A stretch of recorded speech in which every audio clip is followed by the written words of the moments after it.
এবার ত্রিপুরার ADC village নির্বাচনে সিপিআইএমের বিশাল প্রতিবাদ মিছিল দেখতে পাচ্ছেন, কিন্তু নির্বাচনীয় ভোট প্রচারেই একেবারে ঝড় উঠতে পারে বামেদের। এই ত্রিপুরার পর বাংলা, বাংলার পর আসামে যেহেতু বিধানসভা নির্বাচন, তার আগেই কিন্তু একটা বড় দাপট সিপিআইএম কর্মী সমর্থকদের। আপনারা দেখছেন 26 টিভি। আমাদের ইউটিউব চ্যানেলটি ভালো লাগলে প্রথম থেকে শেষ পর্যন্ত দেখবেন। চ্যানেলে নতুন হলে অবশ্যই শেয়ার করে পাশে থাকবেন। আপনাদেরকে আরও একবার জানিয়ে রাখি, ফের ত্রিপুরাতে এডিসি ভিলেজ নির্বাচনে লাল ঝান্ডার পতাকা উড়বে কি? পাহাড় যার ক্ষমতা তার পাহাড়ের রাজনীতি এবং শাসক দলের যে হিংসার দুর্নীতির বিরুদ্ধেই সরব হচ্ছে বামপন্থীরা।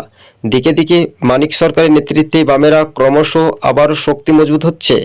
প্রথম থেকে শেষ পর্যন্ত দেখবেন। চ্যানেলে নতুন হলে অবশ্যই শেয়ার করে পাশে থাকবেন। আপনাদেরকে আরও একবার জানিয়ে রাখি, 26 টিভি আপনাদের সঙ্গে প্রতিবেদনটি তুলে ধরেছে ত্রিপুরাতে এডিসি ভিলেজ নির্বাচন, তার আগে শাসক দলের দুর্নীতি বা সন্ত্রাসের বিরুদ্ধে মোকাবিলা করছে বামপন্থীরা আগরতলায়।